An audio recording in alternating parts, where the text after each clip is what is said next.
आज आपने न्यूज़पेपर पढ़ा था। न्यूज़ तो ज़रूर देखी होगी। न्यूज़ नहीं देखी तो व्हाट्सएप तो ज़रूर देखा होगा। स्टेटस ग्रुप में भी मैसेज तो देखे होंगे, वो भी नहीं देखा। तो इंस्टाग्राम तो ज़रूर चलाया होगा, वो भी नहीं देखा। तो फेसबुक पे, सोशल मीडिया पे कुछ तो पड़ा होगा। ये मैं क्या कह रहा हूँ? जी हाँ, हम उन चीज़ों की बात कर रहे हैं जो हमारे चारों ओर हमें देखने को, सुनने को और महसूस करने को मिल रही है। ये सब हमारे जीवन से किस तरह जुड़ जाती है? आखिर इन चीज़ों से हमें क्या फ़र्क पड़ता है? क्या बदलाव आ जाता है हमारे जीवन में इन चीज़ों से? आखिर हमारी ज़िंदगी तो अच्छे से चल रही होती है, लेकिन ये सब हमारे जीवन में किस तरह हमारी भूमिका निभाते हैं? लेकिन बहुत सारी चीज़ें जो हमारे जीवन में गुजर जाती है, लेकिन हमें उससे कोई मतलब नहीं रहता। आज हमारा सोशल मीडिया या न्यूज़ चैनल एक नैतिक विचारों के साथ अनैतिकताओं से भरा पड़ा है। जिन्हें नैतिकता पे राह पे होना चाहिए थे, आज अनैतिकता को बड़ा चढ़ा के दिखाया जाता है। इनसे फर्क क्या पड़ता है? जी मुझे तो कोई फर्क नहीं पड़ता। आपको पड़ता है?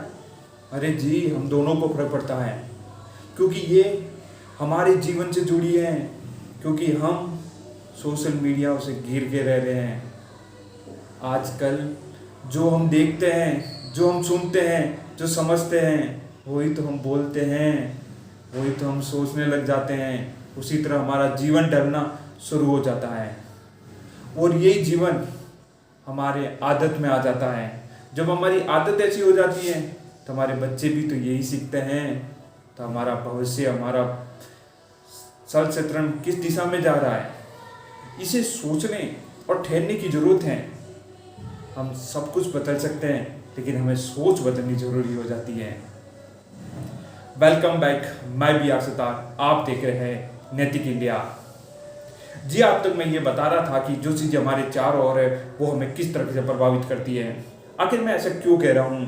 कहने के पीछे एक ही वजह है कि हमारे चारों ओर अनैतिकता से घिर चुका है। हम आए दिन बहुत सारे अपराधें, आत्महत्या, रेप, कैसी कैसी घटनाओं को सुनने और देखने को मिल रही हैं। उन चीज़ों को देखकर हमारा भी रूह कांप उठ जाता है कि आखिर ऐसा हो क्यों रहा है। कोई भी क्षेत्र आज अनैतिकता से अछूता नहीं है, लेकिन बदलाव की इस घड़ी में हम इस अनैतिकता से कैसे लड़ेंगे? इसीलिए नैतिक इंडिया फाउंडेशन ने एक अभियान शुरू किया है, नैतिक भारत अभियान। इस कड़ी में हम उन महान पुरुषों को, जिन्होंने देश के लिए नैतिक भारत का जो सपना देखा था, उन विचारों को जोड़ के, विमर्श करके हमारे जीवन में उतारने का हम प्रयास करेंगे। आप और हम मिलकर इस नैतिकता की लड़ाई लड़ने जा रहे हैं। क्या आप तैयार हैं? तैयार हैं तो साथ दीजिए नैतिक इंडिया का, अपने विचार और अपनी सोच को साझा करें। हम जो सोचते हैं वही हम करते हैं। हम सोचते क्यों हैं? सोचने के पीछे एक ही वजह है, जो हम देख रहे हैं, जो हम पढ़ रहे हैं, जो हमारे चारों घट रही है, वही तो हम सोच रहे हैं। आखिर हमारा जीवन एक सोच पे निर्भर है।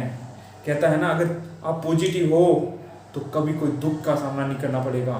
आप अगर नेगेटिव हो तो हर खुशी, छोटी छोटी चीज़ों में भी आप नकारात्मक सोचना शुरू कर दोगे। लेकिन इन चीज़ों के पीछे बड़ा बदलाव होना चाहिए। एक कहानी सुनाता हूँ। एक आदमी के दो लड़के थे, एक पॉजिटिव था, एक नेगेटिव था। मतलब पूरा पॉजिटिव, पूरा नेगेटिव। वो हमेशा सकारात्मक सोचता था, वो हमेशा नकारात्मक सोचता था। आदमी बड़ा परेशान था कि इन दोनों की सोच को कैसे बदले। तब एक किसी डॉक्टर के पास गया।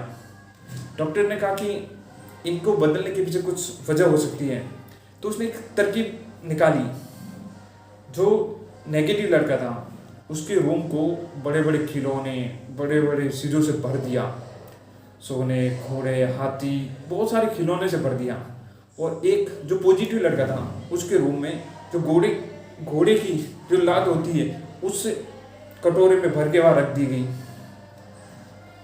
तब कुछ थोड़े दिन बाद जब पॉजिटिव और नेगेटिव लड़का जब बाहर निकला, तब वो आकर शिकायत करने लगा कि मेरा जो पंखा टूटा हुआ है, मेरे खिलौने चल नहीं रहे हैं, बज नहीं रहे हैं। आखिर और जब पॉजिटिव वाला जब बाहर निकला तो वो बड़ी खुशी से कह रहा था कि अरे इतनी सारी लाद, वो लाद से पूरी दीवार पहुंच रहा था। इतनी लाद है तो बाहर कितने मेरे घोड़े खरीदे होंगे मेरे पापा ने। और नेगेटिव वाला उस चीज़ों पे नकारात्मक। जी मैं बात कर रहा हूँ पॉजिटिव नेगेटिव की। पॉजिटिव वाला हमेशा किसी भी क्षेत्र में पॉजिटिव रह सकता है, नेगेटिव हर छोटी छोटी चीज़ में भी कमियां ढूंढ सकता है। ये चीज़ें हमारी सोच से निर्भर हैं। हमने अगर अच्छा सोचना शुरू कर दिया तो हम अच्छे से ज़िंदगी भी व्यर्थ कर सकते हैं।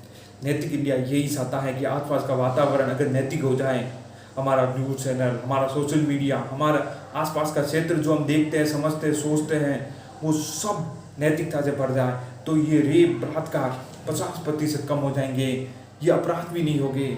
और जब ये चीज़ हमारी आदत में आ गई तो 100% हम एक ऐसा नैतिक भारत का सपने को साकार कर सकेंगे। जी, महात्मा गांधी का सपना, चाणक्य का सपना, एपीजे अब्दुल कलाम का सपना, भगत सिंह का सपना, सुभाष चंद्र बोस का सपना, भारत के उन महान वीरों ने जिस देश का सपना देखा था, आओ मिलकर उस सपने को पूरा करना है। नैतिक इंडिया की इस कड़ी में आज हम यात्रा पर चल रहे हैं नैतिक भारत अभियान के। आज आपने नैतिक इंडिया के बेसिक को जाना, आगे हम जानेंगे कि नैतिकता को लोगों तक कैसे पहुंचाया जाए, हम अपने नैतिकता को अपने अंदर कैसे डेवलप करें। और नैतिक इंडिया जमीनी स्तर पर भी काम कर रही है। आज हम जोड़ के जिंदगी के साथ, आज एपीजे अब्दुल कलाम की जयंती भी है। नैतिक इंडिया उन्हें नमन करता है। एपीजे अब्दुल कलाम से आज हम कुछ सीख सकते हैं। एपीजे अब्दुल कलाम का सबसे बड़ा संदेश राजनीतिक का नैतिक इंडिया यानी नैतिक सबक। एपीजे अब्दुल कलाम का राजनेताओं को नैतिक सबक क्या है वो सीखना बहुत जरूरी है। देखते रहिए नैतिक इंडिया। जय हिंद, जय भारत।